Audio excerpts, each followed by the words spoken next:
Hello and welcome to Bricks and Bits episode number 70 with our guest Bricksie. Wait, can we say your real name or do you just want us to call you Bricksie?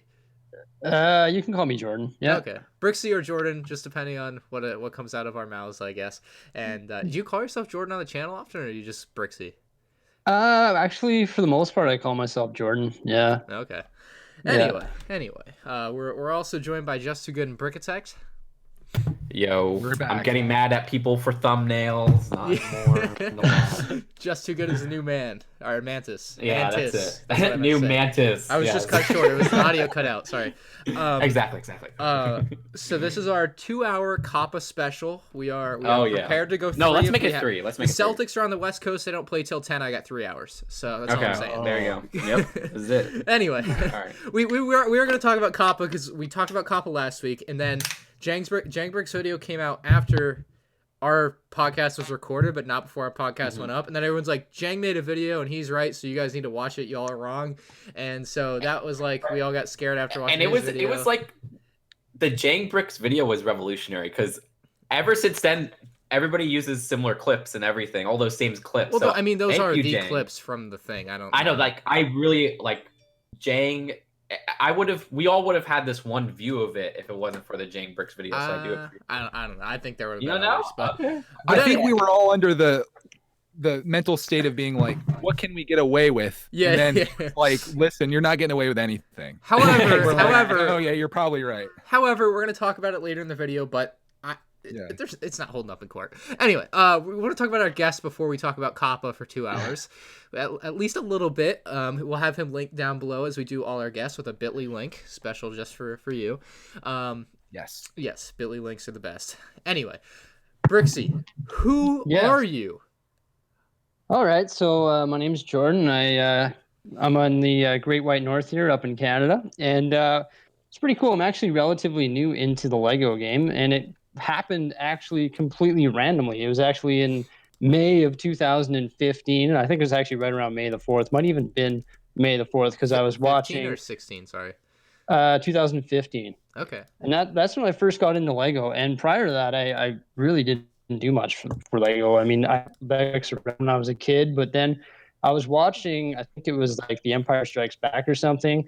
And I don't know, I was, on my phone or whatever. And then I looked over at my girlfriend, who's now my wife, and I was like, what if we went and bought a Lego set? I must have seen an ad or something. And then she's like, all right, let's do it. So we hopped in my car and we drove to Toys R Us. And I was on the fence of buying like a Call of Duty Ooh. a Call of Duty set. What are those ones? Mega constructs, mega Construct, blocks, or previously. yeah, exactly. Or the AT-AT Walker from 2014. It was on sale for 90 Canadian dollars, and then that was my first Lego set. I bought that one. We built it within a couple of days while watching the rest of the Star Wars movies, and then before you know it, I went to the Lego store and bought the next Lego set, which is the Batman tumbler, and we were hooked. See, And then that's really yeah. interesting. Like, as someone who's, how old are you? I'm sorry if you don't mind saying. I'm 28. So you 28, were yeah. you were like 25. I assume you hadn't had a Lego set since you were a child, or did you never? Never have any. Even like I had a big Lego table when I was a kid, but it was just like miscellaneous bricks. Like I never really had an official set sitting in my room or anything like that. It's completely random. That's really fascinating. Like, you were just like out of the blue, like, I'm a Lego fan now. Like, Yeah. And like I went to the Lego store because after going to Toys R Us, then I went to the Lego store a week later, right? and like Just hooked. I had no clue. Like most people, if you don't research Lego or you don't do anything with Lego, you have no clue that you're building these big giant Batman tumblers or you're building like AT-AT walkers. Like, you literally have no clue that you can build things like this. You know what I mean? You just have like these recollections of when you were a kid and building spaceships and stuff like that. And now these Lego sets are just like awesome, so intricate and whatnot. And like back then it was like I had to like muster up the courage to go to the Lego store and spend $300. And now it's just like, okay, I go to the Lego store on issue day and I spend $1,000 on. If you don't spend $300, it's a mission failed. Yeah, exactly. So now it's just like second nature to me to get these sets. And then now my basement's full of Lego and away we go. And then I started YouTube in October 26th of 2016. So about 3 years ago now. Yeah, what made you decide to get into YouTube versus like, because Instagram is definitely like a spot where people will be like, I'm just going to start an Instagram page and this is enough for me. I definitely did start with Instagram. I'm just Okay. posting quirky photos and stuff like that about Lego and, some crappy custom builds that I tried to do and whatnot. Because you literally, when you go in, right? Like, and then I just did that. And then before I go and spend $300, I'd always research the internet and I'd come across your guys' videos on YouTube and I'd watch videos about Star Wars sets, or of course I came across Jang Bricks and watching all the reviews to decide what I'm going to buy next, Can I right? cut in here? Yeah. As you can tell, this is a non-child watching one of our videos. Just be known, FTC. Thank you. So prime example. Yeah. Right. Anyway, continue. Sorry. Late 20s watching the videos, Yeah. deciding what I was going to buy, to spend a atrocious amount of money on Lego, which a kid would not do. How much impact like our word would have on how much money you would spend is interesting. Yeah. Yeah. Lego should listen to that too, because I mean, like most people, I mean, you're going to do some product research before you go buy it, and YouTube is where you pick up all that product research, for right? like So it's weird for me because like I'll look at a Lego, like I won't watch, like if I'm gonna buy a Lego set, like I'm not gonna watch a review on it, right? Like I can look at it, know if I'm gonna buy it or not, because I'm like just into it. But if I'm gonna buy like a microphone, I'll search up the microphone I want to buy and look into it, so I can kind of see that from an outsider's point of view, just looking into different products that aren't Lego.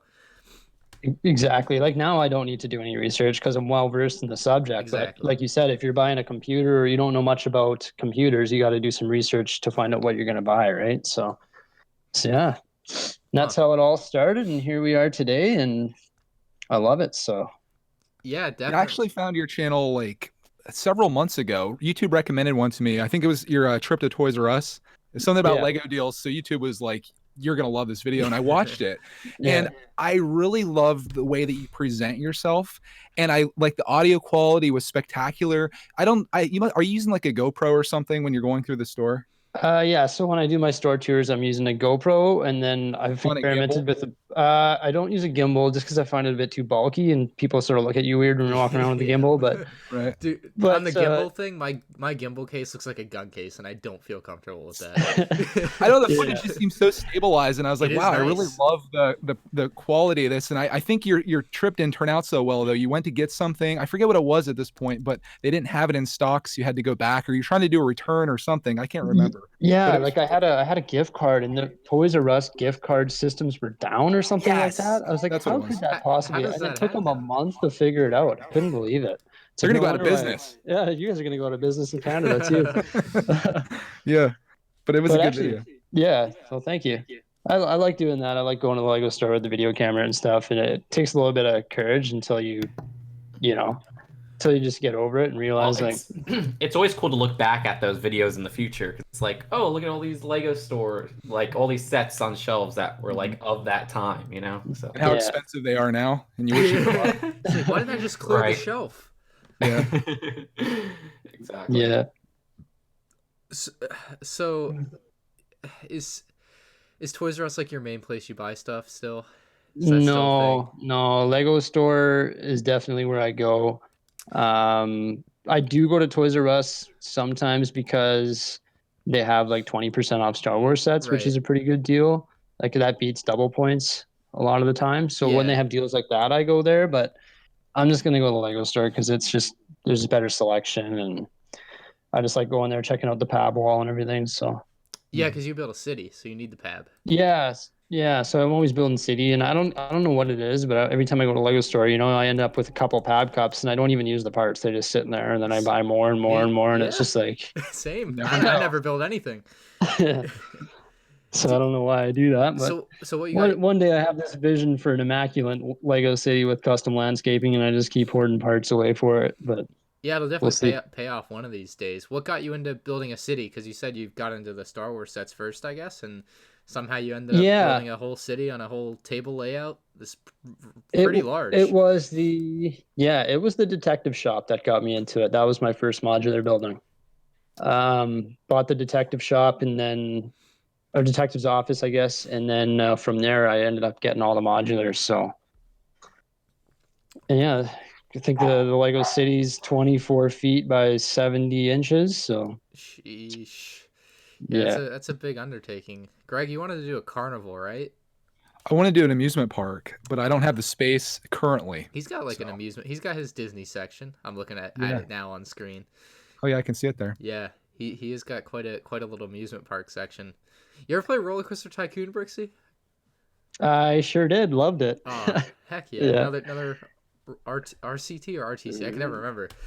Me and Justin. It's funny that you say that. Which one did you play? Did you play 1, 2, or 3? 1 and 2. Just classic, number 1. Really? 2 was my bread and butter, but 1 and 2 are very similar. So 3, I don't like. I don't like 3. It was like a different art style and everything. Yeah, the CGI 3D style was not great. It did not work. Yeah, didn't love it aged that. like milk, you know. But the 1 and 2, they have such an iconic style to them. It still works in my opinion, you know. Yeah. You know, as you say this, I'm gonna literally load up Roller Coaster Tycoon 2, and I'm gonna play that later. Live stream it on Twitch. I'll watch. I was trying to, but something with the window, it won't capture it. Huh. You had it. I think I might have done it once though. I might have done it once. Yeah, it's got to work somehow. I don't know. No, that'd be dope. Oh. I'm not sure. So assuming Coppa doesn't completely destroy every Lego YouTuber's channel, where do you think you're gonna keep doing with this? It's possible in 2 months it doesn't exist, but if it does exist, where do you see yourself going from here? Like finishing the city, just continuing to collect like you are? Any big plans? You know, like it was sort of a rude awakening because you know how like we have Lego and we have YouTube, and those hobbies sort of complement one another, right? So like they've sort of become one big hobby. I enjoy making videos about it and enjoy getting people's feedback on Lego and presenting Lego on the internet. So honestly, when I heard that this was going to happen, I was like, wow, I'm going to start slowing down on Lego. I think like I might even like start selling off some of my smaller sets that I don't really care about. And like, but that was just like me being irrational, and I'm right back on it. And we're going to continue building. We're going to continue building the city in the spare time. And they're going to have to deport me from Canada or extradite you from Canada. I don't know the correct term. They'll have to come get you if you're going to get. What would they do? Like if they had to bring me to court to try and fine me for $42,000 if they can do that, what are they going to make me come down to Florida? Because I'm okay with that. Nice vacation. I think they might do is for like channels and everything, they might just delete them. Like YouTube might just step in and delete them. Yeah, I would be shocked if YouTube was just deleting channels. I think first they would just mark all your videos for kids. I don't know. Nobody knows anything. Maybe. To be fair, I don't know. But somebody commented on my video and they said that if you mark your channel or your video as for kids and it's not for kids, YouTube can delete your channel because of that. Wait, what? Shouldn't that be even worse? Like thinking about that. So you say your stuff is for kids and it's not, and then kids are watching it because it's classified as such. That seems even worse than the alternative. And I was also thinking about this, like, if you mark that your stuff's for kids that are under 13, shouldn't you then automatically get on YouTube Kids as a part of that? Yeah, and I don't think any of our channels would be appropriate for YouTube Kids necessarily. No, none of my videos were on YouTube Kids when I looked a few months back. But they should be if you classify them as made for kids. Like this should be a huge influx of videos to YouTube Kids technically. Yeah, if you're gonna screw everyone, you may as well help treated like you're onto YouTube Kids, but you don't get to actually be on YouTube Kids if there was any benefit to that. It's so effed up. It is. It's bad. I think it's all. It's gonna pan out it's gonna work itself out. I think we'll work out the kinks here and hopefully get some things figured out. That should be the question they ask. Instead of made for kids or not made for kids, it should say, would this video be appropriate on YouTube Kids? And you could say yes or no. Well, I wouldn't say like our videos wouldn't be appropriate, but they're not like YouTube Kids intended video. Right. They're not. Yeah. They're not the video you made the other day. Right. With the music and I'm gonna put you in the dungeon. That was so good. It was like what the FTC thinks a toy video looks like, and then the behind the scenes of a parent making a kids video, and what it's probably actually like at Ryan's Toy Reviews. Yeah, if you haven't seen it, it's on Greg's channel. It's called Our Made for Kids Lego Video inspired by the FTC and Coppa. So, I mean, it was fun. Yeah, it did. It looked fun. So, I agree. Yeah, 10 out of 10 video. Great job. But yeah, I guess we're full swing in Coppa talk right now. So the clock is counting. We got an hour and 57 minutes. Where's everybody? See what this could do too. What this is going to do too on YouTube is it's going to squeeze out the small guys. So it already has.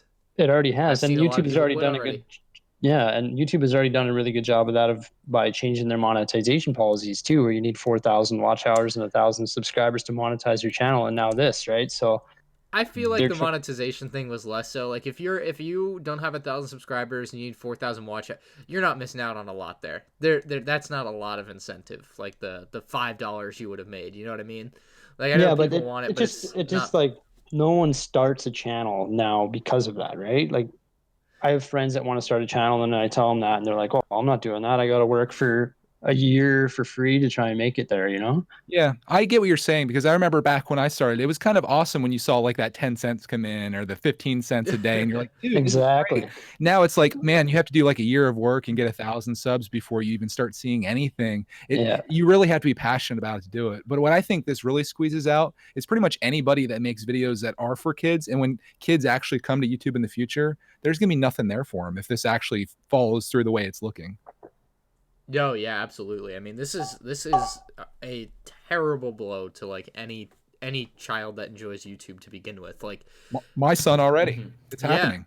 There needs to be some sort of compromise. Like this just in its current state, it will not work. Like you, at the end of the day, kids are gonna continue to go on the internet and have their information tracked. Like it's just gonna keep happening because they're gonna keep lying about their age, and I don't think there's a real way to stop that other than to make it like illegal for kids to be on the internet without their parents' consent to begin with, and even then, like, I don't know. Well, like, I think YouTube's starting to realize this because like Chad Tronic showed today, they put his video on trending. So Yeah. hopefully they start fighting for us. You know, we'll see though. Literally, all they need to do is when you enter the site, there should be a thing that pops up that says, "Are you 13 years or older, or are you a parent giving consent to a child that's under 13 to use this site? Yes or no?" And that should be it. All the liability is gone at that point. Yeah, no, it's just like the Lego website. When you go on Lego.com, you're prompted with two options. You have like the Explore, Play for Kids, and then you have like the shopping side, right? Like that's the way I looked at it. Like as soon as this came out last week, I looked at that. Maybe it's not. Is it not on? Oh, maybe my Lego.com automatically goes to the main one, but it has like a kids zone thing at the top. Like if you press it, like that seems like a simple solution to this. Yep. I don't know. I really don't know. Like I don't know why this can't be a thing because it's so simple. There's one that says that's essentially for what they're grown-ups. doing. Like the one link would take you to YouTube Kids, the one that says like I'm under 13 or whatever, and the other one would be regular YouTube with the knowing that that person agreed to it. And if Coppa or the FTC has an issue with it, it would fall back and say, well, this person clearly lied about it. I guess that's what's happening now, though, and it's not good enough. Yeah. Because you need to have people that aren't signed in that are also watching as well. They're not necessarily lying about their age. They're just going to YouTube.com and watching videos, right? Like they don't have an account. Like that's what my cousin Corey did. Like he didn't have an account or anything. He just had the YouTube app on his iPad and just went on there and watched videos. There was nothing that said he had to be 13. I guess that would pop up. So technically, right. And YouTube knew because he watched all these very specific videos that all other 9-year-olds or 10-year-olds watch. That's how old he probably was. Right. Yeah. So and that being said, why can't it be done on a user basis where like if a user is marked as being a kid, maybe they're sent some sort of notification where it's like, hey, we think you're a child, you need to verify your identity somehow, otherwise you're gonna be stuck on YouTube Kids for life, or until we think you're old enough. I don't know, but it's all so screwed up. So the one thing with Coppa that I've really begun to believe over time here is, so we did our podcast last week, and we all talked about how we thought, we're probably going to be okay. And then Jangbricks dropped his video, and everybody, as they do, assumed Jangbricks was 100% right, as he is all of the time with everything ever. And they messaged us, and they were like, Ryan, you got to watch this video, man. Like, okay, look, I sense some annoyance there. Where does the annoyance come from? I thought his video was a good video. I absolutely hate the idea that, like, just because he made a video and did some research and showed some clips, that makes it right. Because I've watched a ton of videos that have done research and showed who's some saying clips. That? Like, just people that send me this video. I don't know. Because it's not Jang saying it. Because Jang, I guess they're not watching the video. Because even Jang says, look, my word doesn't even cannot mean anything as well. You got to consult a lawyer and stuff like that. Yeah. So I've watched some videos by lawyers, and most lawyers don't know what the hell this is. And a couple of them, which have really caught my eye, and it's something that I've thought from the beginning, is like, how could this ever hold up in court? And there's a good 40-minute video about this. There's actually 2 40-minute videos now. I will say the title of them for anybody that's interested for whatever reason. It's by Hoeg Law, HOEGLAW, and the video is called Rattling the Coppa Saber on the Weaknesses of the FTC's Case Against YouTube Creators. That's the video you want to watch. Great video. Basically explains why there's a very good chance that this would never hold up in court and that this is garbage and like there's just no way. Like, That's good to hear. It's so ridiculous. Well, Yeah, essentially what it comes down to, according to him, is that COPPA only applies to operators of websites that are collecting data, and you being someone that's uploading to YouTube and not a person that's actually collecting data or receiving the data from a third party or ever seeing the data that's being collected, COPPA doesn't necessarily apply to you as a creator on here. Therefore, if this were to go to court, in this guy's viewpoint, they couldn't enforce any kind of fine against you or do anything to you because you never had access to that data. Right, yeah, like you have the interest-based ads, but I don't know like anything about my viewers on that front, right? Like YouTube doesn't send It's not about the you. ads though, it's about the fact that there's data that's being collected. That's like I'm not getting Google the data is my advertisers, point. YouTube would have to share that information with you for you to be a part of this. Maybe they'll start doing that January 1st. Here's what we know about your audience. And now you know it's on you. It's like you've been served. Sucks to be you. Yeah, it's your problem now. I don't know, man. It's So it's just like recording what data, like what videos they're watching on YouTube to point the right advertisements to them, right? So it's just collecting data from your I understand history. on one hand they want to like protect kids. Like I get it, like it makes sense. It doesn't make sense the way they're implementing it on YouTube. It's absolutely terrible. But it makes sense that they want to protect kids, but like even that they're protecting kids from like these advertisements that are targeted at them. Once the targeted ads are gone, aren't they just going to get the same ads that they were getting before because they're the ads that wouldn't be playing anyway? Like, to me, it just seems like you're going to get the same stuff anyway because you're watching the same videos about the stuff that you like, which is the stuff you were getting ads about was the stuff that you like. I don't know if it's as much about the ads that are being played as it is much about the principle of Google/YouTube collecting data on these people. I don't know if it's necessarily about like, oh, you got an ad for a pizza place instead of a toy or something. Right, it's like you're illegally collecting data from these people that haven't consented to it and their parents haven't. So put that thing at the homepage as soon as you hit there that says this is what happens on this website. Do you agree or not? Yeah, and I mean I've had a ton of ideas swirling around in my head, like of ways they could have fixed this. One of them is pretty radical. It's like make YouTube a premium only site like Netflix, so you have to like pay for it, the $10 a month or whatever, and people would pay for YouTube. Yeah. YouTube is an incredible platform with an amazing plethora of content. Like it has like everything for anyone ever is on YouTube. Well, that's the thing though, but like getting people to pay from the start's easier than getting people to pay for a service they've had free for more than 10 years. Here's how it works. Ryan just gave me a great idea for this. So YouTube remains free, right? For the general population to come and learn how to fix their washer and dryer or whatever you come for, you watch cat videos. But if you have a creator that you really love to watch, like M&R Productions, for example, and he's learning that through this process, he's making a lot less on ads and it's not working. To cut Patreon or a place like that out of the equation, Ryan then all of a sudden has $10 per month. You can access all of Ryan's premium content right through YouTube. You never have to leave the site. You would just become like a premium member of that person. They have that. Yeah, isn't it like, was it $5 a month? But it's not like I don't have access to that feature, even though I'm like that's the thing. Yeah, they never expanded or anything like that. All it is that you're just a member of that community or whatever. Yeah, I think you get Twitch, yeah, honestly, if they made more of a push for it, like Twitch's the subscription feature there is so much more successful than I would imagine the one on YouTube is, where they have like exclusive emotes you could put in the chat, and a lot of times when you support them, they'll show up on the video and they'll put your name on a board or whatever. So I don't know, but again, not a bad idea if they want to expand that. Yeah, that's what my buddy said is just like do a Patreon and upload exclusive content that you can only get access to that content if you pay me $1 a month or something like that, because $1 a month is nothing and then you can access all my videos, right? But That I just see a seems like, lot of people going that way. I think yeah, it's almost inevitable for anybody that does this as a full-time job that if it really is going to be as bad as some people are projecting this to be, you're almost going to have to identify the few people in this world that are willing to pay for your content and almost make a community around those people, which is a sad thing for the general population. But if it becomes impossible for you to make a living doing what you want to do, it's almost like you have to, right? Yeah, I think another bad thing Yeah. about this is that, kids are watching every video on YouTube, period. Like, no matter what the video is, a kid's going to watch it. So, no matter whether you mark your video for kids or not, kids are, like, even, like a car video, like, of the Mustang, like, kids are going to watch that video inevitably, and they're going to have their information illegally collected. So, what are they going to do about that? Like, who knows?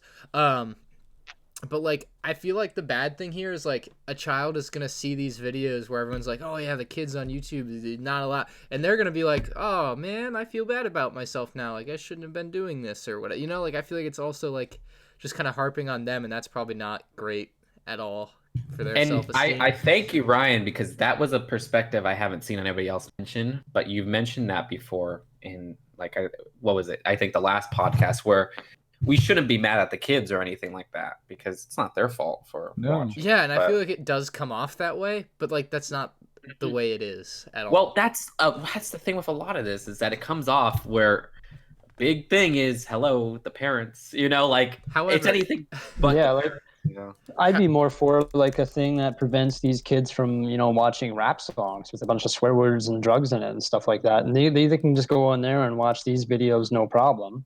But we're the ones getting hit for making Lego videos. You know what I mean? Yeah. Like, it's fascinating, isn't it? and it discourages kid-friendly content in a way because a lot of people, even like one of my reactions was, okay, swearing more is going to make this your channel be safe from this, which it probably won't, but it's discouraging channels for everybody, which kind of sucks, Reminds me of the best Michael Jordan quote.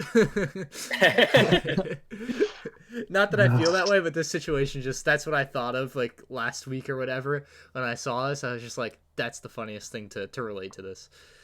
Man, what a disaster this is. And I'm hoping there's going to be more clarification and more word from the FTC, because the FTC has like an open thing right now. Have you guys left a comment on regulations? Not yet. I don't know what to say. Just leave something short. There's already like 100,000 comments. You don't have to say anything crazy, Just I hate to be the downer on that whole thing, but it's like I go back and think about the whole net neutrality thing and how people were just up in arms about that and didn't want that to pass. And I can't help, and maybe this is just me being pessimistic, but I can't help but feel like this is going to be the same exact thing where people go through all these steps and there's a petition with 500,000 people that signed it and they're just like, whatever, it's done. Like, why didn't they do all this before they enabled this, Yeah,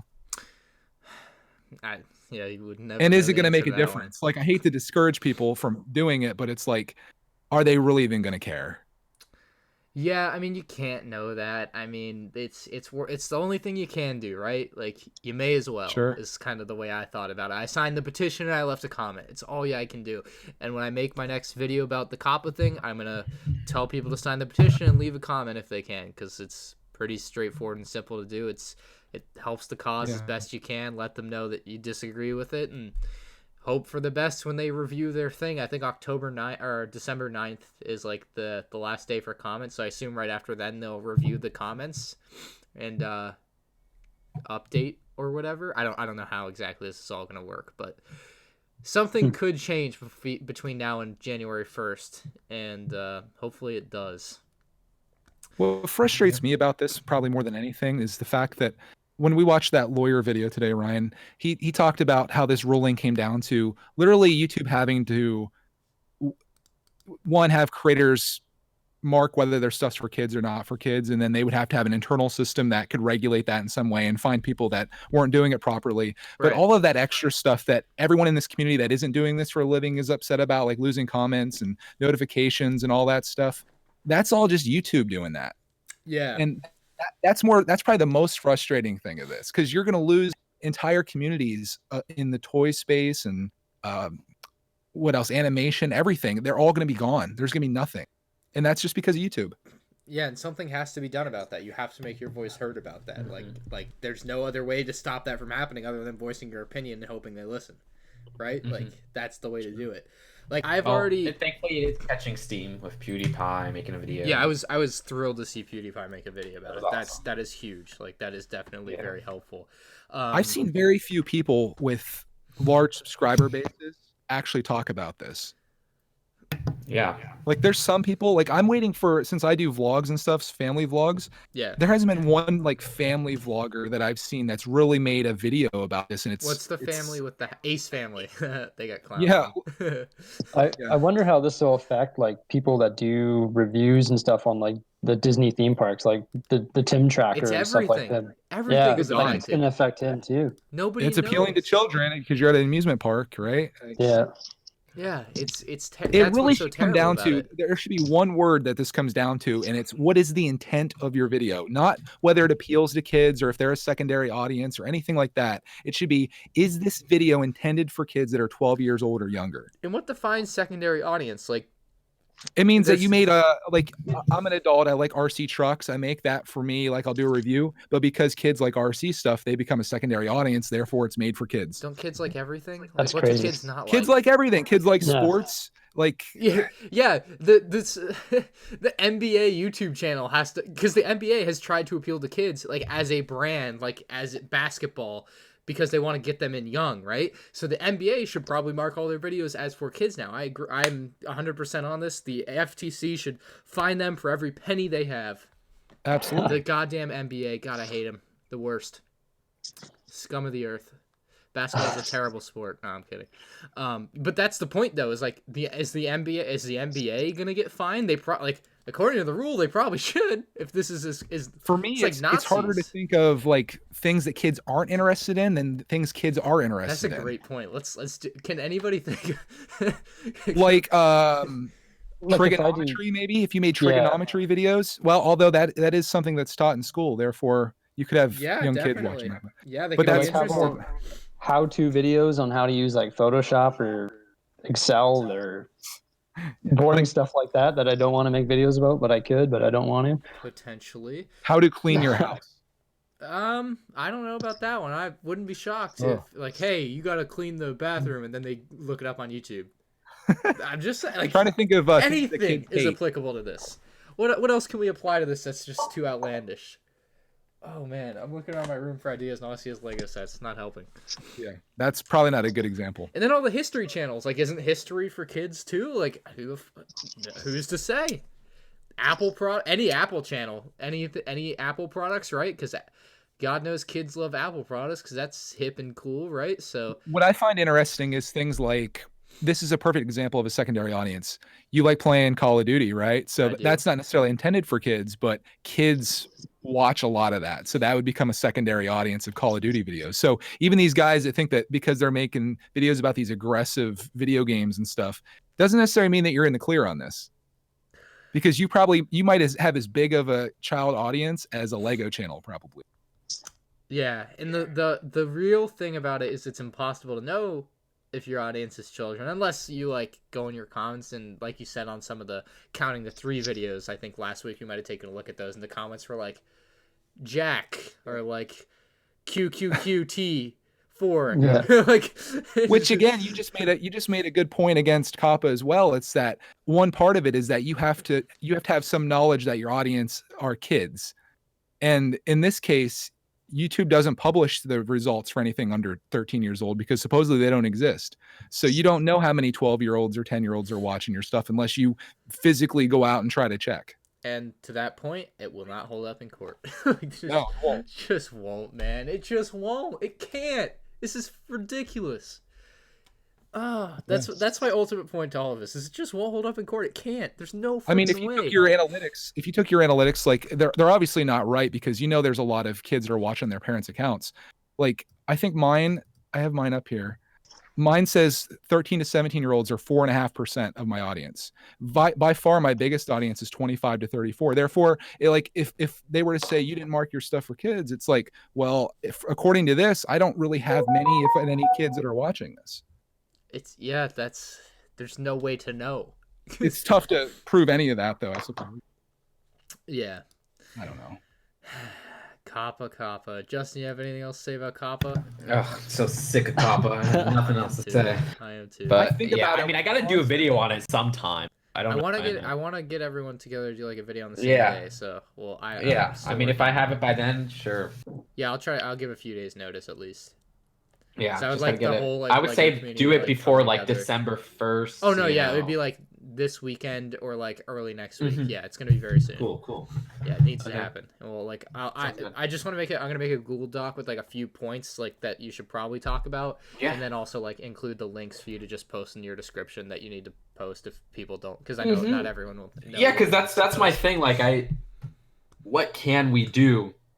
So hearing that there's this thing that we could leave a comment on and stuff like that, that's what we need to get out there. Okay, here's how we make our voices heard. Because I think a lot of people are wondering what can we do to fight this? What can we do to combat this situation? So, All I'm saying is if there was a protest in Washington D.C. next week where people were gonna like go to the FTC building and stand outside with a sign, I would drive there. Yeah, and I don't think we can rely on one of the bigger companies to fight this battle for us. I think it's the small guys that gotta fight it. Like, I don't know if like these big companies or like Disney or whatever are gonna fight this battle for us because they don't really rely on this revenue, right? really, it's if anything, Google will be the only one who would really care. Yeah. But we could see how much they care now. Well, I would imagine like any company advertising on YouTube would care as well, or like the ones that advertise like toys and stuff.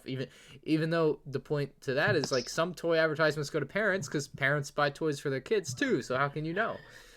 I mean, it's like if it was Lego's US team, I would be like hitting them up and be like, "Oh, you guys, we got to do this." Maybe they would help, but like if we got Lego to support us on this, because we do help out Lego in one way or another, albeit probably This would have small. to like It would hurt Lego it would. sales, right? If like every Lego YouTuber just stopped making videos. It would, but the thing is, we would have to go through Denmark side, and my experience is that the Denmark side doesn't know anything about like this social media stuff or anything like that. I can see just with the land and like I would have all these cool opportunities and stuff with the American side, and then they would be waiting on a response for days, months from the Denmark side. So like ridiculous. the Lego YouTube channel is just more or less gone now, right? Like it's basically the whole thing is gonna get marked.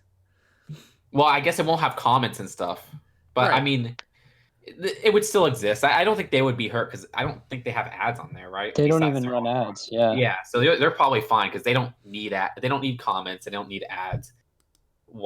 Okay, their videos won't be notified. Whatever. People probably find it via like suggested, maybe. I don't know. But No, part of it is that it might, if it's marked for kids, it's not going to be suggested. I think Greg mentioned that earlier. And I don't know if that's videos. true or not. I I don't saw know a if it's couple true either, creators but yeah, say I saw that. it. I heard you won't be notified on the subscription. That's a definite thing, but some people have been that's saying about- it won't be suggested or recommended.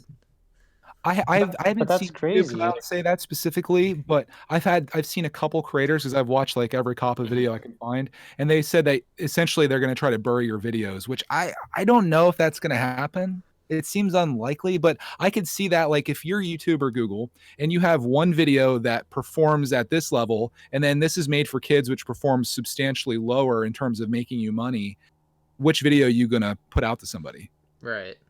And on the same note, why as Google or YouTube would you want all of these videos that are in the middle to be marked as made for kids, because they're going to make them less money as well, because we split our ad revenue with YouTube. So you would think they'd want as many videos not to be marked as for kids as possible. I agree. But again, I don't think they really care how you market at this point. They just want to make sure they're in the clear it's and just they're not off getting their fines. hands. Yeah. Yeah. So like you can do what you want, contact your lawyer, and we'll see how it works out for you. Is there a way? Okay. Is there a way that we can take personalized ads off one of our videos just to test and see how Not much the one of your generic videos, but on a channel level, yes. Okay. But I already did So that, it's so not- I'll send you all the stuff that if you want as well. Like I Okay. did on my builds channel to see what it would look like, and I haven't finished the video I'm watching, but that might be a solution if you feel strongly that you want to be safe, is to just turn off the interest-based ads on a channel level like that, and then you don't have to do the for kids thing. No. What I was trying to get at is maybe we can turn it off and just see what the revenue difference is going to be Yeah, on a that's what I particular did. video, right? Like, I Well- wonder if it's going to be a 60% cutback on revenue without the personalized ads, or if it's going to be less than that. I don't even.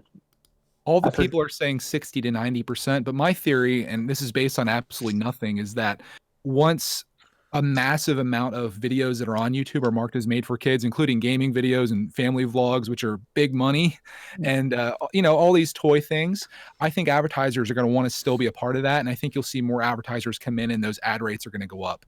Maybe not at the level that personalized ads are, but I don't think you're going to be making only 10% of what you're making now. But nonetheless, your entire community is still going to be dead, no matter what happens.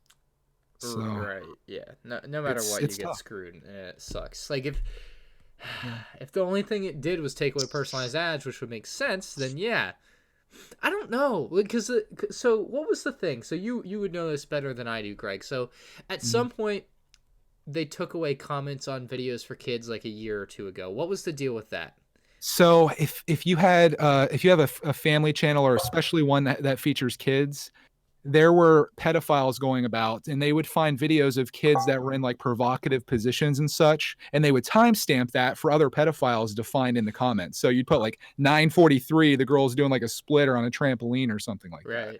So all these pedophiles doing that, and instead of YouTube identifying these pedophiles and removing them and their accounts from the platform, they decided that they would do the smart thing, which is to remove comments from nearly every like family and kids channel, or a lot of them. In fact, mine got affected by it. So even right now, I haven't had comments on my Greg's World vlogs since like this spring of this year. And I'm telling you, it absolutely sucks putting out videos to avoid that you don't get any kind of feedback from it. It's pointless.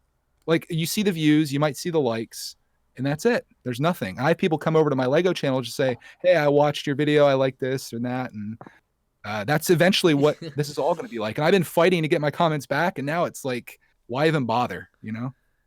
It's a real shame. And so what I've done, and what other people might do, is I started uploading to Facebook. I uploaded one video to Facebook, and I uploaded one video to Vimeo. So I've kind of started there to at least like familiarize myself with it, and at least start to have a base of content there. Yeah, I would really have options at this point. So we need a competitor. We need somebody to somehow come through and make the mixer of YouTube that can allow all of these people that are getting wronged by YouTube's decision making to go there. But the problem is, it's eventually going to get hit by the FTC anyway. This is going to happen everywhere. So yeah, it's a federal law that'll unless apply they to follow all like sites. something like we were talking about, which I don't know that's possible or not. But to have that thing that pops up like on Lego's website, where it's like, you want this or that, and if you're clicking this, you're verifying that you're this. So my counterpoint to that is like YouTube having a competitor, is like YouTube's had competitors, I guess, like VidMe and Vimeo and stuff. Like those are all like video hosting sites that they just didn't catch on, I guess. But for like creators, I don't think it's like obviously it's a good thing because you get away from the tyranny that is YouTube at times. However, having a split audience is not great for you as a creator, because then your potential is diminished on a given platform, unless you're going to post to both, but then that's twice the work for you for the same amount of potential viewership that you would have otherwise had on just one platform. That's the way I look at it. And that's why I don't think it's you might think it's a great thing now, but if it happened 3 years from now, and then all of a sudden you're getting half as many views, but you're still doing 100% of the work, versus now you have to do 200% of the work for 100% of the views, that's not ideal. The problem is, and I think we can all agree, that it's very dangerous to put all of your eggs in one basket with YouTube, especially when it comes to AdSense. Like if you're relying on just that for everything, which is like what we're doing, you can see just how quickly that can be sucked out from underneath you, which is why I think doing something like a Patreon makes a lot of sense. A lot of sense. Because that is a place where you can isolate the people that want to support you and then give them rewards for doing that. And then when all these terrible things happen, you have that stability there through that community. Yeah, I agree. Yeah, I mean, I'm probably gonna start a Patreon too. I don't know what else to do. It's kind of. I mean, for me, if it comes down to if you have a child in your videos, and that triggers it to become a kid's video, essentially anything that I do with Clark, I may just have to be putting on to something like that as an unlisted video. I mean, like, I can show you what I'm doing, but if you want to see anything that we're doing together, this is the only way. Right. Yeah. Which it sucks. pretty much I mean, would it be. It does. sucks No, so I bad, agree. like- It 100% sucks. I don't want to do that. I don't want to have a Patreon, but I don't feel I- like there's many other No. options if I want to keep making videos the way I do now. Like you just. Would you? Well, Greg, would you ever do like? I mean, I'm not sure if you have before, but videos. Take a spin on like parenting tips, maybe. Yeah, I don't know. They did say like there was one thing in there, and I know not many Mhm. people care about family vlogs or whatever, but there was a thing in there that they had a question, like a Q&A with YouTube that said, if I do a family vlog, does it automatically make it for kids? And it said it really depends on who your audience is. Like, are you a parent talking to parents, or are you doing a kid thing talking to kids? But then the FTC has a thing that says, does your video contain child actors or models? And you could kind of It's go on so to say that retarded. anytime you have a I kid in agree. your video, it's a child actor. Therefore, yes, if there's a kid, it's a made for kids video. It's really tough, Dang. which is why they need to really clarify all of this stuff before January. Yep. Yeah, it's too broad. Yeah.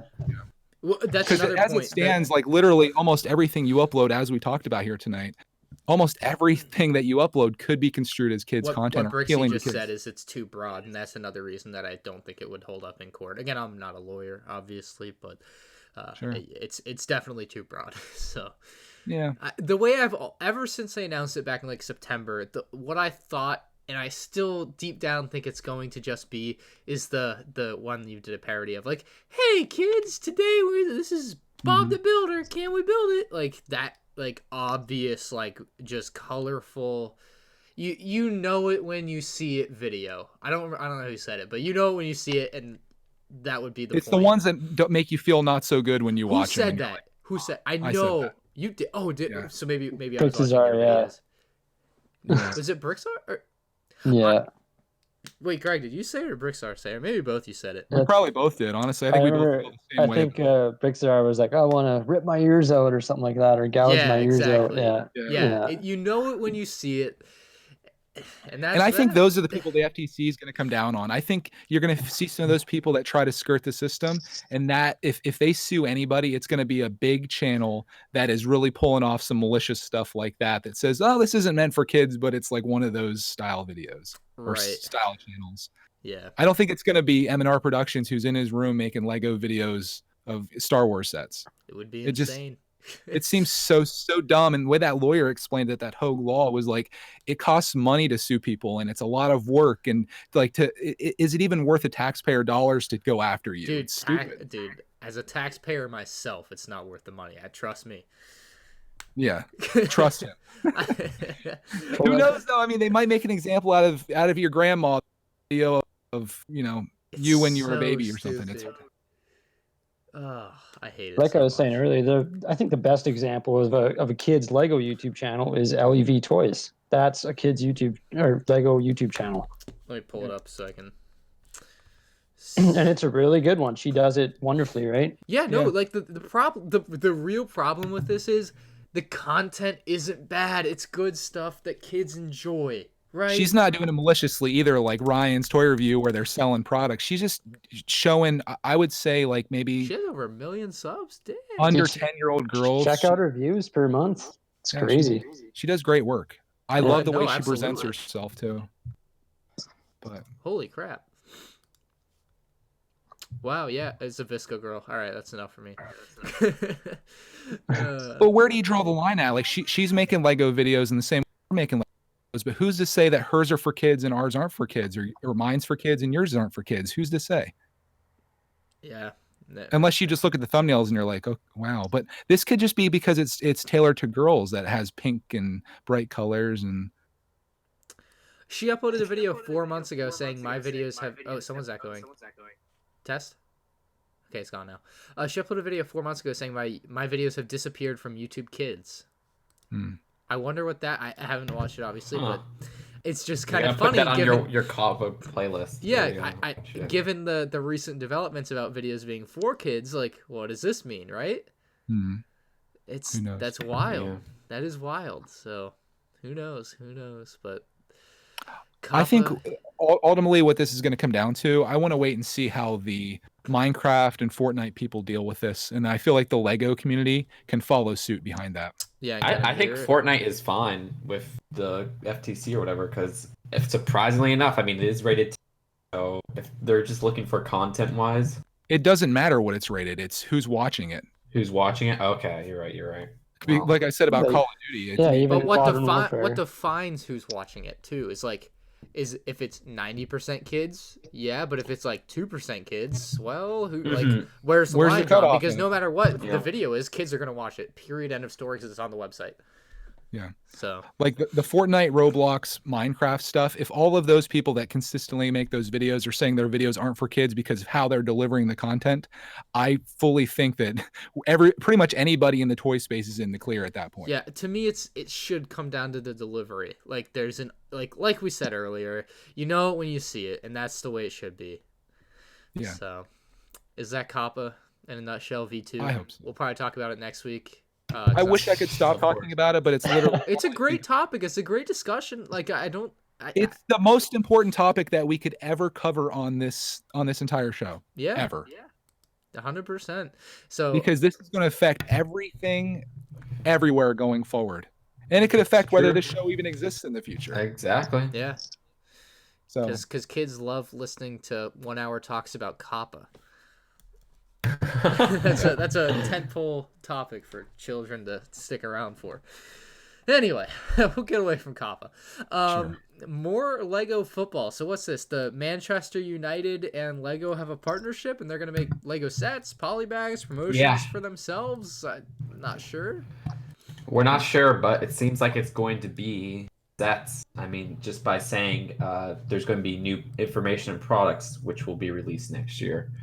Products make me think it's more than just a minifigure series or whatever. Because if you remember, they had Team DFB in 2016, Right. which was the German team, and that just got a minifigure series.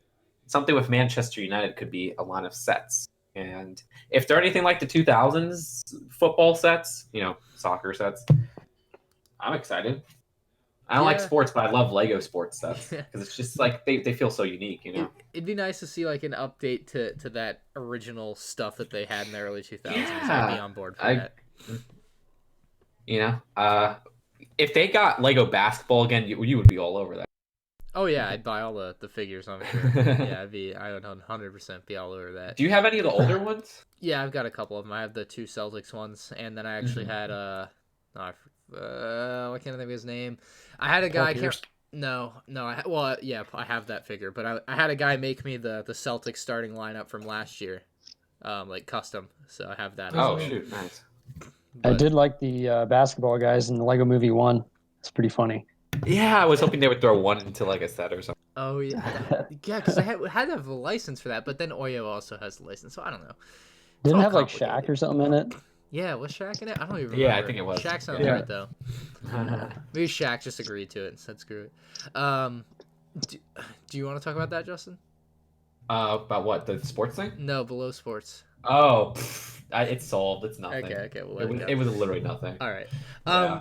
Lego Trolls happened this morning. We'll talk about some 2020 Lego sets now. Oh yeah, pictures. Greg, have you seen these?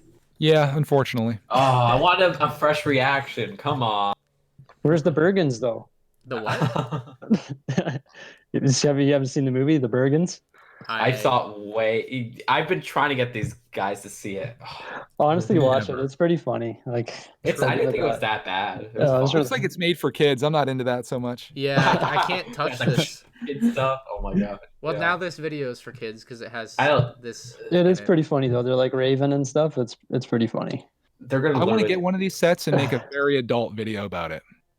do it. But the design of these, even I'm disappointed with, honestly, because the builds aren't anything interesting, which makes me sad. They're I thought they were going to go all out or something. This is all out. Can't you see? The one thing I like about these sets, well, 2 things actually. They introduced a very nice new giant like air balloon piece, and I think that will see some nice use in mocks. And the other interesting thing, Oh, I didn't realize that was different from the other one. yeah, they're not. And That, even this piece in the Pop Village celebration. What is that like trans piece there? which one? Like, Oh, the little that thing comes in the small set too. The big I pods. guess, yeah, it's Yeah, like it's a like a pod that they're pod. using for some of these sets. So No, I wanted to say the one right above that, Volcano Rock City Concert, has a very interesting use of the roller coaster piece where it's like sideways. And yeah, then I like good that color as for well. it too. Yeah, yeah. There's some good parts, but at the end of the day, just a general build, like because usually when Lego gets like a weird license, they'll do to me interesting builds. Like the Angry Bird sets, I know a lot of people didn't like those, but I thought those were really solid like builds of sets. The Right. same with Lone Ranger. A lot of people love that The for good treadmill reason. there Like was it was pretty a good. weird. Like, yeah, the other sets too. You gotta check them out. Like the Stagecoach is just one of the best Lego sets ever. Like it's so good. Prince of And Persia. The Prince of Persia has some ostrich pretty set? cool ones. It's the best set. Yeah, yeah. And they to me, I like the Ninja Turtles movie set too, or movie sets specifically that big lair. I really liked. It was just a fun play set. Huh. But this one, I feel like isn't the builds for these. I'm not even I like, and I like cartoony weird things, but these just kind of seem like some of the weaker Lego Cartoony elves. weird things friends for set. kids. Oh yeah, for kids. Well, for adults because we're looking at them from the collector's perspective. Yeah, yeah. We're talking to parents on whether they should buy them for their kids. Exactly. Yeah. That's it. Yeah. Anyway. But still, I'll probably get, even though I'm ranking on these, I'm going to be a sheep and get all of them because I just want to get these figures. The figures are the most interesting part to me. I'm They're weird. unless it's like clearance for $3, I'm out. Lego Friends. Does anyone have any interest in? I haven't seen any of these Friends sets, so I'm just gonna scroll through them. I real quick usually and see. like them, but I don't like this wave that much. The tent looks kind of neat. It's an interesting look tent. at 'em. Yeah, that's the best set of all of them for sure.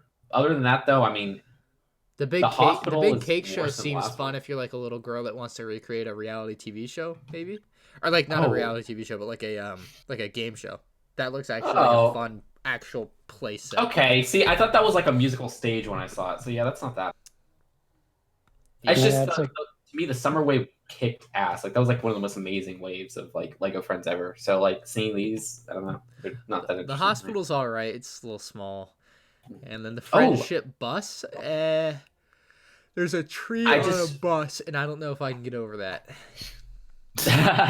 It's environmental, man. But the hair salon has some cool minifigure hair pieces. They have the beehive hair in pink, and then they have this girl's hair in like a purple. It's really cool. So I might actually pick that one up. I didn't see that until Do now. those hair pieces fit on Friends figures or just regular Lego minifigures? All Lego Friends hairs fit on regular minifigures, but these hair pieces are minifigure hairs. Like the one that the barber's wearing, that's a minifigure hair piece, and Okay. then the beehive hair is a minifigure hair piece. The only difference between the two is that Friends hair pieces are rubbery and they have holes in them.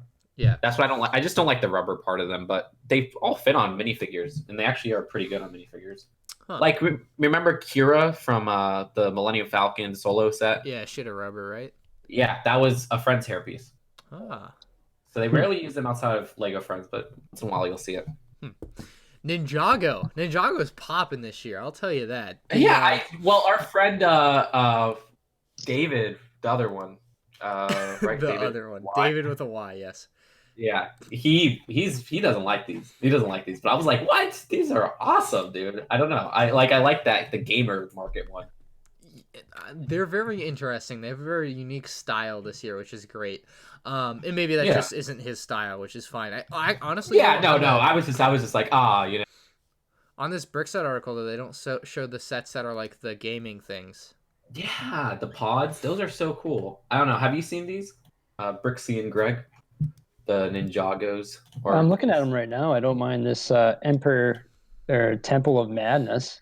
That one, yeah, that one is one of the standouts. The temple I like, the arcades I like, and I like the gamer market one because the gamer market one is basically a city people pack. It's The gamer market one is the only one that I'm really into. yeah, no, and I could see the gamer market getting a lot of people who aren't into Ninjago to get it because it, like I said, it's like going to be $40. You get all these interesting figures Mm-hmm. and some cool side. You builds. have the hidden side head or hood hat piece in a new Yeah. color. In a new color. That is true. But Greg, did you see the arcade cabinet sets? No. Okay, let me link Can you, those. yeah, can you link those? All right, I'm gonna put Yeah, them. are you putting in the doc? I'm putting them in the Discord. So that's one. And so these are going to be like cool. $10, and they come with 2 minifigures, which I really like. And I like the arcade cabinet build. I think it's pretty simple, but like it's just extra to what I would buy just for the minifigures, you know? Yeah, it's pretty cool. For $10, Yeah. I'm into that. Yeah. To me, they're like, because usually they do the spinners and stuff like that. And those don't seem like they have the value. These have more of a value to them because they have 2 minifigures and they have an interesting build, you know, that goes beyond the gimmick. So I'm looking forward. What is that? Looks like a big print panel piece. Like I wonder if those are print or sticker pieces, maybe. I think it's going to be sticker, honestly, which does kind of suck, but still a pretty useful sticker. But yeah, I wish they were printed. But then again, I mean, if they were printed, we wouldn't have the side the side of the cabinet and everything would always have that. So maybe it's good that those pieces aren't printed so that people can use like their own stickers and make their That's own the cabinets. one argument I've heard for stickers that makes sense, is that it's so people can use the pieces without the stickers for anything. Well, that's why I'm like, okay, if it's a 2x4, I'm going to get mad if you don't print it, you know? Right. I'm going to be mad if it's a 2x2 because we get so many of those. But yeah, if it's like a specialized piece, I'm more fine about it. That's what really gets me about the Speed Champ sets is the stickers are just like so many stickers in those things. But there's so many stickers because if they do so many prints on that, it's gonna like double the price probably. Like I kind of understand. Has it been proven that printing really is a significant raise to price? Because like a lot of junior sets are pretty fairly priced, unless it's like a Disney one. No, they aren't. I think the prices of juniors for like if you don't look at price per piece, like they have a good like size. If you look at the general size, it's like okay, unless it's like a Disney based one, you know. And even then, the Toy Story sets I thought were priced pretty fine, and those are only have prints. They don't ever use stickers. Oh, the other thing with using prints on those sets is it's for 4 and 5 year olds, so the prints they can't use, like kids can't do. Makes sense. Yeah, no, that's the main reason. Yeah. So there you go. Next theme, Star Wars. I'm not gonna show Star Wars on screen because they might take it down, and I just don't want to deal with it. But some very good sets for Star Wars this year. I am thrilled. Highlights for me. Oh, God, sorry. No, go ahead. Go. You're the Star Wars. Just highlights for me is Kylo Ren shuttle, the battle pack, and the Anakin vs. Obi-Wan is all right. The duel on Mustafar, and then I also really liked the what is this? The Sith TIE Fighter. Just expensive stuff though. Very expensive. $80 for that Sith TIE Fighters. Yikes. Big yikes. What do you guys like at it? The brick built Bantha. Is that what you call it? A Bantha? Yeah. Yeah. That looks pretty interesting. They did that. Which one did they have this year? It was a brick built. It was in the Droid Pod set or whatever.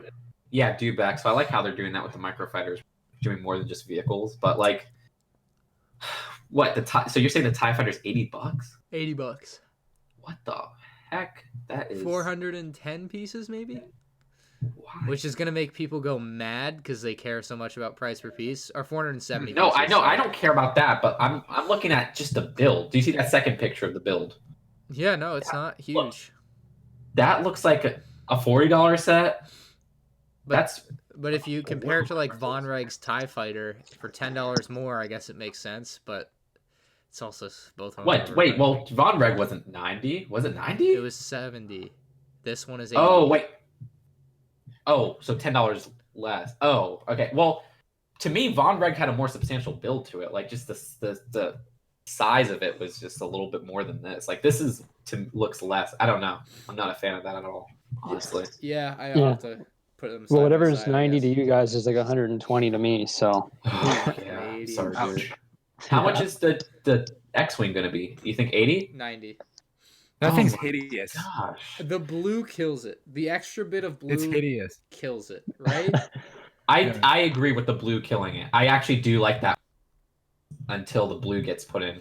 That's why it looks like it went through like some clay or something like that. I can't stand the color of that. The old his old X-wing was so much better when the black and orange. The black and orange was so I like good. My favorite was the blue. I like that blue and gray one. The blue and gray one's alright. That was a good mix. Black and orange is supreme. The reason I want this one is because of Jonna. I hope that's how you say it. That's an awesome minifigure. But I mean, they'll probably put her in a cheap set soon because I'm looking at which one was it? There was one where they put like a cheap minifigure. Oh, the Resistance Y-wing. Oh yeah, Zuri. I literally think I got that set mostly for that minifigure, and now she's in microfighters. Well, they also put They also put the Sith Trooper in the battle pack, and he was previously only in Kylo Ren Shuttle. Exactly. But that makes sense. I mean, that one Troopers I don't mind, but like, okay, I mean, it's not a bad thing that they put it there. I'm a sucker, for getting that one for one minifigure. That's why I don't get a set just for one minifigure. But I'm literally looking at this wave, and I would be happy if I walked away from this entire wave with that one Sith Trooper and the Kylo Ren minifig, and that's it. I like the Tuscan Raider minifig too. It's pretty cool. Yeah, they've had that for years, so they didn't change too much. My wallet is safe. I could walk out of this for like $10. Okay, wait. I'm not a huge fan of the prequel, but like the Duan Mustafar original set is like super nostalgic to me. I don't like this new one. I think this kind of looks bad. So my argument for this new one is it's not made to be a competitor with the old one. Like the old one, I don't mind inflation, that. like if it was made today, it would be like $40, right? So yeah, I get that. It's a totally different price point. What I don't like here is that first off, as a display piece, there's nothing. It looks like they cut a lot of corners, in my opinion. Something like that, because it's the same price as the Force Awakens one, right? $20. Yeah, and that build was like fantastic in my opinion. That felt very substantial, very interesting. There's a lot of different colors. It looked like the scene. This one, they use a lot of regular red here, and it just doesn't really look great to me. They should have used some more translucent neon orange, I think it's called. Yeah. Honestly, though, I wish they had gone bigger with this set and done like a $50-$60 style set like the Taco Donna or Scarif sets of the past years. It could have really been a great homage to what was the most epic lightsaber battle in the prequels. Like, I know they probably wanted to go small so they get people to be like, oh, hey, it's that battle that I remember. $20, let's get it. But also, like, they could have made it amazing. I'll be honest. I think they're done with those playset type builds because, I like Takadana and I like the Scarif one, but after overpriced, let's say that too. They were very overpriced. That was the worst part about them for me. But they came the wave after the first wave of the new movie. So January for Force Awakens and then March for Rogue One. We never got one for Solo. We never got one. I mean, we're not getting one in this wave for the last or the Skywalker or whatever the heck it's called. So I think they're just like, okay, if it's a play set, unless it's a UCS one, which I don't even know if they'll do more UCS play sets, let's make this a small cheap set. So like 25 or 20, that's it, Right. I think that's what they're doing for Star Wars. Oh. All right. Anything else? Look at Luke and Luke's land speeder. You see like his carpet that he's wearing or something? Yeah. The fabric piece looks pretty funny. Yeah, it's a nice little addition. It's something they haven't had before. This is like the 12th land speeder in 4 years. Yeah, it's getting up there. A little too much, but it's the worst part about this land speeder is that they just had one on the shelves that was $20. Now this one's $30, and nobody is gonna be like, "That's a great deal." Like, it's terrible. No, thank you. I don't want it. I know you all might not like the junior sets, but I really like that junior snow speeder. I think it's so cute. You like the? I'm sorry. I do. What was the one that you hated? It was the X-Wing? Yeah. The X-Wing's bad. That was the only one I didn't like. I liked the two other ones. The A-Wing I thought was, and then this one I think is adorable. And I thought the TIE Fighter was pretty good. So they're cute little $20 sets, bro. I'm a Juniors fan. Not for kids though. Yeah, of course. Juniors for adults. Like junior as in like junior high school. Wait, exactly. Yes. Exactly. No, a junior in high school. Junior 13-year-olds in junior high school. There you go. That's it. Wow. Yeah. Yes. Speed Champions. 8Y. Yeah. 8Y. That's a big change. I think it works though, but it's just inconsistent. But whatever. Well, yeah, it'll be consistent going forward is the point. But at some point you got to change to progress, and that's what they've done.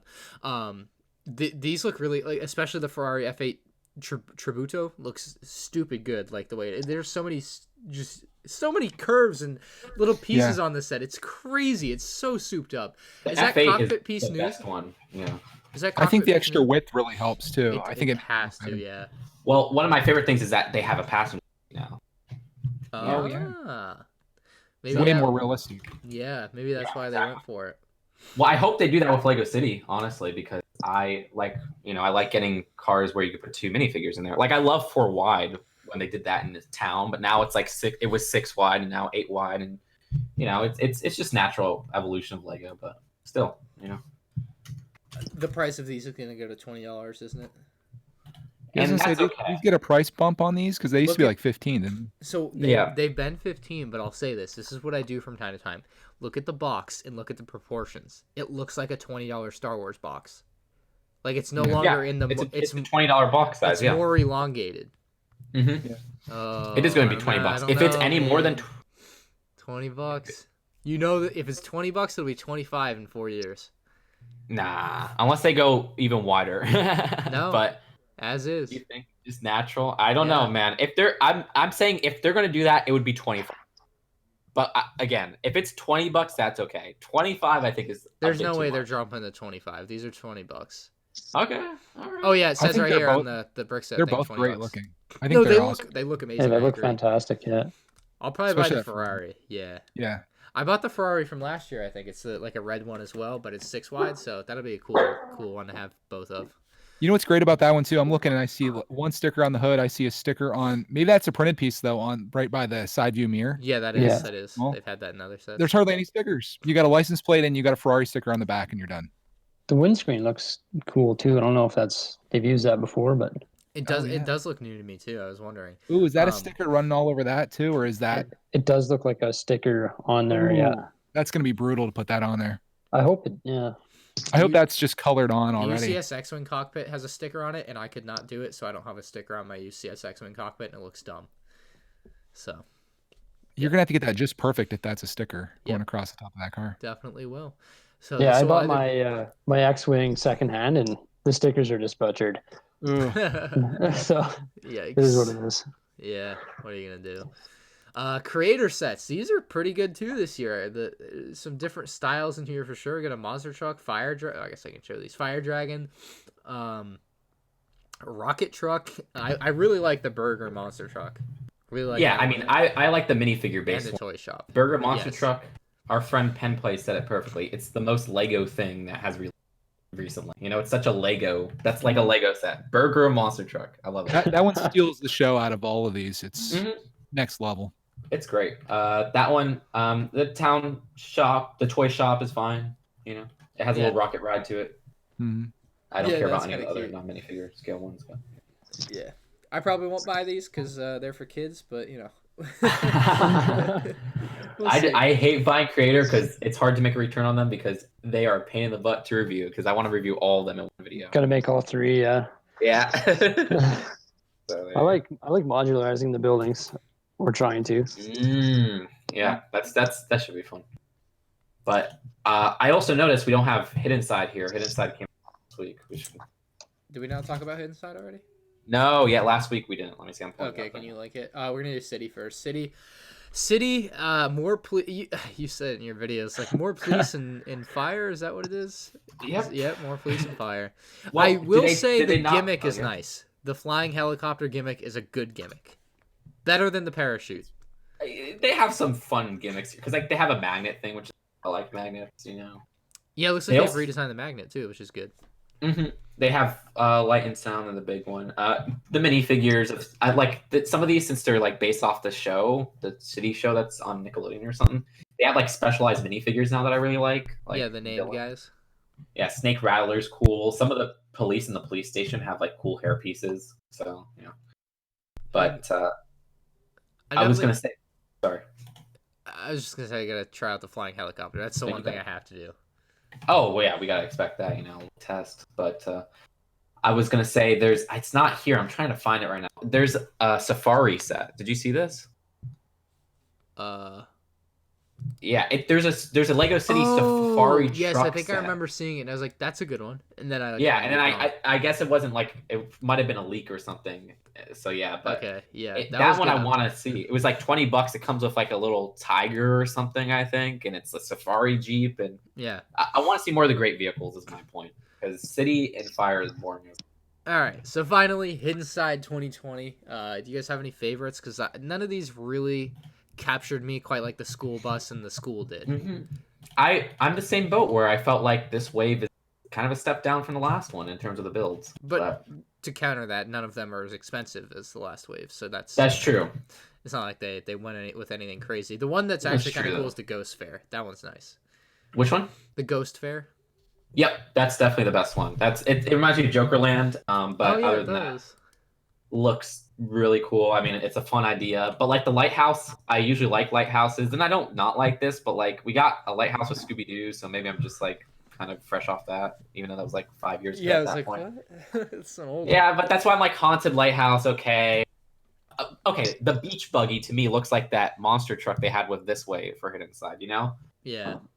So I don't know, but the minifigures are still consistently really good. Like they have a lot of like the main character now has his hat with like hair coming out, which is dope. Some of these ghosts have like 2 heads on them, so always gonna be cool minifigure pieces from here. So I'll still support the theme, you know. But There's that cool like albino crocodile or whatever, ghost crocodile where is it? Which Which in one? the wrecked shrimp boat. Oh, that's Oh, that's yeah, the older one. Okay, I was like, Yeah. something I missed Oh, that's on here. already out. Yeah, that one's Yeah. out. We gotta support Hidden Side, original Lego theme. I'm waiting for But that's clearance. One of my favorites. Oh, come on, Greg, no. Full It's price. it's I don't know how it's selling, but I think the clearance is gonna be going crazy at Walmart on this Don't stuff. say that. Don't Yeah. say that. I'm waiting for the bus. Like I literally had the bus in my hands, and I'm like, should I get this now at $54 or should I just wait for it to be 25?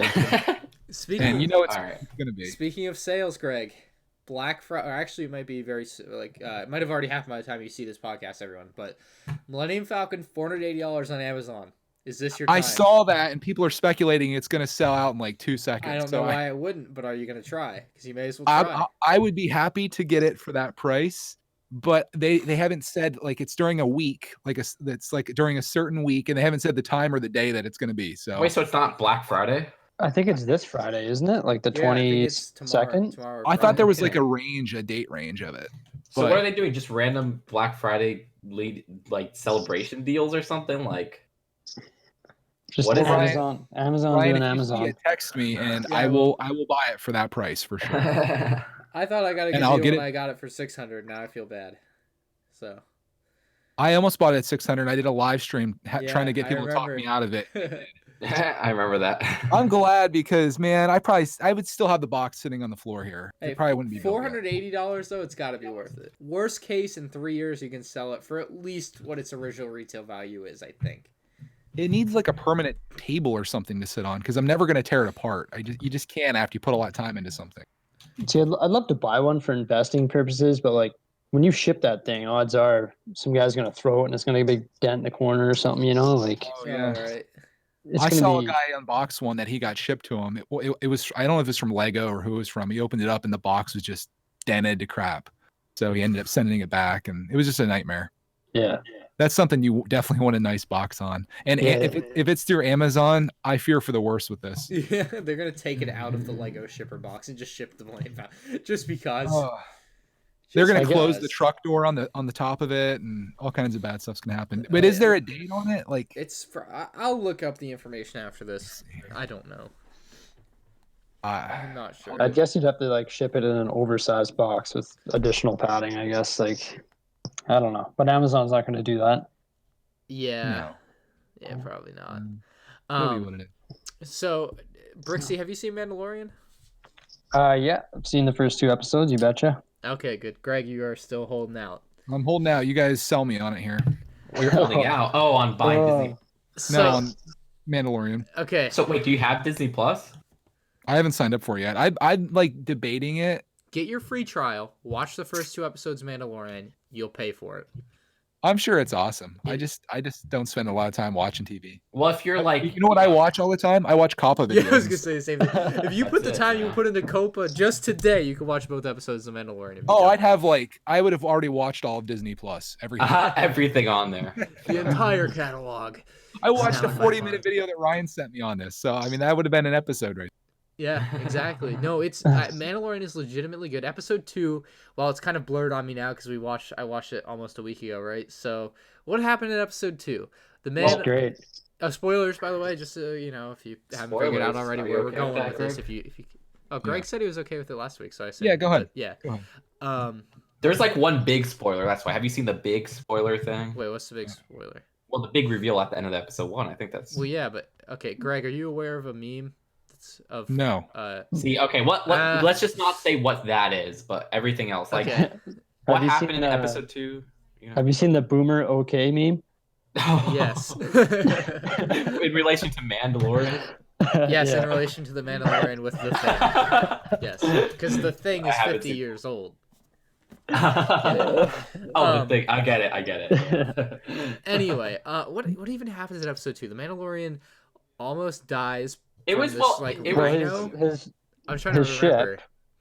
Oh right, his ship got Yeah. attacked by Jawas. They took all his stuff. And then dude, the Jawa The sandcrawler scene was great. dope. Like I love that. It was so cool to Yeah. see like the Jawas like just living their life and like that's rolling around. well. That's what I like about this show is that it isn't really connected to. I mean, they have that one thing, but beyond that, it's not tied into the Skywalker saga. It's not tied in here. And so you get to just see the world. Right. You get to see the world breathe and things happen. And I like that. And obviously the characters aren't aware of what the thing is because exactly. Yeah. because they don't know what's happening, right? So they don't Mhm. even know about, I don't want to say too much, but for Yeah. people who haven't seen it, but Yeah, you yeah. know what I mean? Like they don't know what it is. So Yeah. obviously they don't know much about the history of the original, Mhm. episodes Yeah. 1, 2, and 3. And I like that. I like that. Like making a Han Solo movie was one thing I did not care about. But something like this, where it's like, okay, it's a look into the universe from a perspective we haven't seen before, from all like some new characters, but expanding upon it, I love that, and that's one of the strengths of the show for me. And I like how there's so much mystery behind the character, behind the Mandalorian. You don't know anything about him really, and I like learning about Mandalore too through him, which they had a little bit in that first Right. episode. I hope more of that. But yeah, I have to say personally, I liked the second episode much more than the first episode. It was now I remember. After I watched the second, as soon as the second episode ended, I was like, "That's it." It was one of those like I need more, like immediately. Yeah, that one left me like that. The first one I was like, okay, I'm interested to see what that thing is, Yeah. but like other than that, I wasn't like It was like super sold on 35 it. minutes, and it was still too damn short. And I was like, this and then at sucks. the end of it, they're just like, "I have spoken." Oh yeah, Enough. I love that character, by the way. Now you have to wait another week. They're not going to cancel your free trial. yeah. Yeah. Well, they just took money from me yesterday, so great. Oh, I guess I get charged too, probably then. Yeah. Be broke. Not gonna be able to afford Disney Plus after YouTube destroys everything. But yeah, comment down in the comment section below. Tell Greg he needs to get Disney Plus right now. He needs to be caught up to episode 3 by the next podcast. Please get him to do this. It's so good. Oh. I know. Come on, you need it for the podcast, bro. All right, I'll quit my Coppa videos and I'll start watching. It'll get your mind off things. It'll be a break in between. If you're into Disney parks, there's a good documentary series on there too, like Walton Earring or whatever. Who? I want to see that one. I haven't started it yet. I'd recommend it. Yeah, really cool. Yeah. I'm not like a super Disney parks guy, even though it is probably my favorite theme parks. But like just seeing the mind behind it, I always like that. I am, man. I got married in Disney World. May I ask, how was that? Like, how did you go? It was amazing. That's awesome. Yeah, right on Seabreeze Point. It's pretty cool. That's awesome. Wow. Yeah. Is this link down below the Ryan Justin words pertinent to today, or is this from like last week? I don't know. This thing I'm highlighting at the bottom below Mandalorian episode 2. What is? I don't know what it is. Maybe something Penn put in last week. Well, no, I'm saying did David Ryan Justin. I guess that was you asking me how David was when he was over or something. No. Okay. You were going to say your plan. No, that was you saying you were going to ask him to come on the podcast. I think I didn't type that. I don't remember. Oh, okay. I don't remember either. Okay. Anyway, I thought you wanted to do. If you wanted to, okay, you don't want to talk about that. I don't remember. Okay. Yeah. Any other words on Coppa? Anybody? Just to close out. Oh God. No. All right. Bricksie, where can people find you? You can find me on Instagram, instagram.com/Bricksie.j, and then on YouTube as well. My YouTube username is Bricksie. Could you not get Bricksie alone, or like without the .j on Instagram? I could not. Oh, that's a bummer. Yeah, it is a bummer. Yeah. Having that. I don't know. I don't really know if I want to do the big name switch again and try and make them line up. But No, the one thing I would say maybe you could do is like, well, what do I do? Shoot. What is my thing? Oh yeah, like on Twitter, because M&R Productions is too long on Twitter. I just do like M&R tweets. So like if you could find something akin to that, like Bricksie pics, Yeah. or like instead of like the .j, something that just is a little bit more Bricksie sensible. TikToks. Yeah, exactly, just like that. It Bricksie just for sucks kids. because I look at the Instagram Bricksie guy, and he's got 3 followers, 10 following, and he's got no posts or anything. You know, I just feel like messaging him like, back off, buddy. How old's he? Oh, you can't tell how old the account is. I guess is No, I no don't. post. Yeah, I mean, maybe you could. I don't know how it works, but maybe you could contact Instagram and be like, "Hey, if this account's dead, can I have it?" I think that's a thing with like Twitter. So look into that at least if you care about it, because it would be nice, of course, to have your name on everything. That's definitely advantageous. So Yeah. just helps. So I guess Bricksie.j on Instagram and Bricksie on YouTube. Anywhere else people need to see you? You know, I got a little Facebook thing, a little Twitter thing, but I don't do much on there. So Yeah, those are the hard two to main keep ones. up with everything. Facebook, I find, is just, in order to succeed on there, you got to pay them a bunch of money. That's the reality of it.